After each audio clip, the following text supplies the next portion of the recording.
Green clean Chapainawabganj এই ব্যানারে আমাদের আজকের যাত্রা শুরু হচ্ছে। আমরা চাঁপাইনবাবগঞ্জকে পরিচ্ছন্ন, বসবাসযোগ্য এবং স্বাস্থ্যের জন্য উপযোগী করে আমরা গড়ে তুলতে চাই। আমরা চাঁপাইনবাবগঞ্জকে সবুজায়নের চাপাই, সবুজ নগরী হিসাবে, জেলা হিসাবে আমরা গড়ে তুলতে চাই। কারণ মানুষের সাথে, প্রাণীর সাথে গাছের এবং একটা সম্পর্ক রয়েছে। আমরা অক্সিজেন ধারণ করি, কার্বন ডাইঅক্সাইড ছেড়ে দিই। গাছ কার্বন ডাইঅক্সাইড গ্রহণ করে এবং অক্সিজেন ছেড়ে দেয়।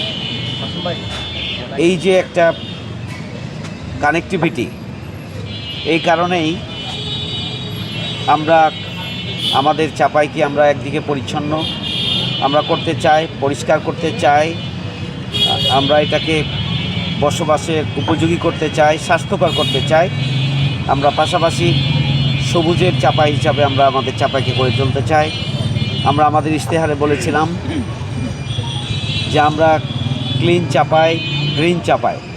আমরা ইনশাআল্লাহ গ্রিন ক্লিন চাঁপাইনবাবগঞ্জ হিসাবে এই ব্যানারেই আমাদের চাঁপাইনবাবগঞ্জকে পরিষ্কার পরিচ্ছন্ন করার, স্বাস্থ্যকর করার আমাদের যে অভিযান এবং কার্যক্রম এবং সবুজের নগরীতে পরিণত করার যে কার্যক্রম, আমরা এই ব্যানারেই সামনের দিনে আমরা অব্যাহত রাখবো ইনশাআল্লাহ।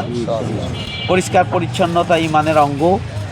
আমরা ইমানের দাবি পূরণের পাশাপাশি মানবতার কল্যাণে, মানুষের উপকার এবং মানুষ যাতে করে এখানে ভালোভাবে নিঃশ্বাস নিতে পারে এবং সুস্বাস্থ্যের অধিকারী হতে পারে। আমাদের এই যে নগরীর অপরিচ্ছন্ন অবস্থা, আমাদের ইউনিয়নগুলোর যে অপরিচ্ছন্ন অবস্থা, এখান থেকে জনগণকে যাতে আমরা মুক্তি দিতে পারি, সেই জন্য আমাদের আজকের এই অভিযাত্রা। আমরা আমাদের এই যাত্রা অব্যাহত রাখবো ইনশাআল্লাহ। আজকে আমরা শুরু করছি আপনার